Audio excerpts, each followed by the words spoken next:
Chapter की शुरुआत होती है लोगों को दिखाते हुए। सेंग्यू कहता है, जियाओ आपके साथ क्या गलत हो रहा है, आपने ऐसे शब्द क्यों कहे। जियाओ, आज की शादी की प्रक्रिया पूरी नहीं हुई है, इसलिए हम आधिकारिक तौर पर पति पत्नी नहीं है। आपको अफवाहों के बारे में चिंता करने की जरूरत नहीं है। अब हम एक दूसरे पर कुछ भी बकाया नहीं रखेंगे। सेंग्यू कहता है, और डिवोर्स? और जियाओ उसे डिवोर्स कॉन्ट्रैक्ट दे देती है। जनरल इनफिन यहाँ है, चू जेंगिंग, मास्टर जनरल जिन्होंने 3 सम्राटों की सेवा की थी। जनरल कहता है, जियाओ तुम ये क्या कर रही हो। जियाओ कहती है, पिताजी क्या आप अभी भी जिंदा है। ये कहके वो अपने पिताजी को गले लगा लेती है। जियाओ, पिताजी मैं आपकी बात मानूंगी, मैं शादी नहीं करूंगी। जनरल कहता है, शादी नहीं करूंगी? कुछ दिन पहले अगर मैं इस शादी के लिए सहमत नहीं होता तो तुम आत्महत्या कर लेती, चाहे मैंने तुम्हें मनाने की कितनी भी कोशिश की हो। ये बच्चा आमतौर पर मूर्ख है और ये कभी भी मेरे इतने करीब नहीं रहा, तो ऐसे कुछ सहना पड़ा। जियाओ, पिताजी ये सब कुछ इसलिए हुआ क्योंकि मैं समझदार नहीं थी, इसके कारण आपको बहुत परेशानियों से गुजरना पड़ा। जियाओ सोचती है, न केवल मैं सिंगकोंग सियूंग की आवाज सुन सकती हूँ बल्कि मैं पिताजी की भी। ऐसा क्यों? तुम सच में उससे शादी नहीं कर रही हो, तो फिर हम वापस मैनर लौट जाएं? जियाओ कहती है, हाँ। सेंग्यू कहता है, रुको, तुम्हें जाने की अनुमति नहीं है। जियाओ, मैंने क्या गलत किया है जो आपको ऐसा निर्णय लेने के लिए मजबूर होना पड़ा? अगर मैंने कुछ गलत किया है तो मुझे बताओ और मैं निश्चित रूप से बदल जाऊंगा। जनरल, मिस्टर प्रिंस आइए, सुनते हैं मेरी बेटी ने क्या कहा, बस अब तुम हार मान लो। सेंग्यू कहता है, जियाओ। सेंग्यू गुस्से में कहता है, दिस वुमेन, चू जियाओ तुम क्या कर रही हो? और उसे घूर के देखता है एकदम गुस्से में। वहां कुछ लोग कहते हैं, यह इस जनरल की बेटी आम लड़कियों से वाकई अलग है। वाह, इसने वाकई प्रिंस को बदनाम कर दिया। जनरल के मैनर को दिखाया जाता है।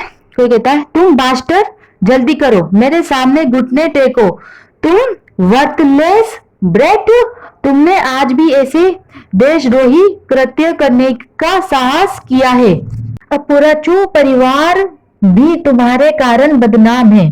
मैडम ल्यू, दादा की दूसरी पत्नी, जो मूल रूप से एक वेश्या थी, लेकिन मुझे नहीं पता कि उसने मेरे दादा को उसे खरीदने के लिए मूर्ख बनाने के लिए क्या गंदी चालें चली होगी। दयालुता से दादा उसे मैनर में लेकर आ गए।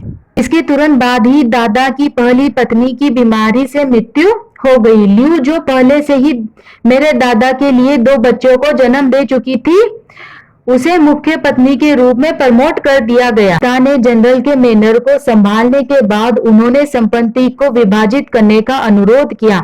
यह सुनने के बाद मैडम ल्यू अपने बेटे के साथ मैनर छोड़ने के लिए तैयार नहीं थी, इसलिए पिता केवल उनके और उनके सभी लोगों के साथ रहने के लिए कर सकते थे। चूजू, कृपया नाराज मत होइए, मेरा मानना है कि बहन को इस शादी को छोड़ने का कोई ना कोई कारण होगा। अब जब बहन ने उस व्यक्ति को नाराज कर दिया तो अब नहीं जानते कि क्या होगा। बहन जल्दी करो और दादी के सामने अपनी गलती स्वीकार कर लो। दादी बस गुस्से में ये सब कह रही है, उसे वास्तव में आपको सजा देने का कोई कारण नहीं है। जब दादी मुझसे बात कर रही है, आपको बीच में बोलने का कोई अधिकार नहीं है। मुझे नियमों पर व्याख्या देने के लिए यहाँ आपके लिए कोई जगह नहीं है। चूजियो, बहन बुरा मत मानो, मुझे आपके आलोचना करने की कैसी हिम्मत होगी। दादी, तुम बेशरम, तुम्हारी हिम्मत कैसी हुई वापस बात करने की? तुम्हारी परवरिश कितनी खराब है, तुम्हें इन नियमों के बारे में किसने सिखाया? जी हाँ, ये जनरल का मैनर है, जाहिर है कि मुझे इन सब के बारे में मेरे पिता ने ही सिखाया होगा। ये जाहिर है कि वो निश्चित से उससे अलग है जो छोटी बहन को चाचा के घर में सिखाया है। दादी, जब आप जनरल के मैनर में एक अतिथि के रूप में रह रही है तो आप जो कुछ भी कह रही है उस पर अधिक ध्यान दे, अपमान का जाकिर न उठाएं। तो फिर दादी कहती है, तुम? सर्वेंट कहता है, मिस हिज मेजेस्टी रिक्वेस्ट कर रहे हैं कि आप और लॉर्डशिप शाही दरबार में उपस्थित हो जाए। जियाओ कहती है, मुझे पता है। दादी कहती है, तुम बेशरम लड़की। चूजू सोचती है, क्या हुआ, आज इसे ये इतनी स्ट्रेंज एक्टिंग क्यों कर रही है, इसे कुछ पता चल गया है क्या? राजा कहते हैं राजघराने की प्रतिष्ठा पवित्र है, मुझे बताओ मैं इस आज के मामले को कैसे सुलझाऊं? जनरल, योर मैजेस्टी, मेरी बेटी कुछ दिनों से कोमा में थी, वो मानसिक रूप से अस्वस्थ है जिसके कारण आज की घटना हुई।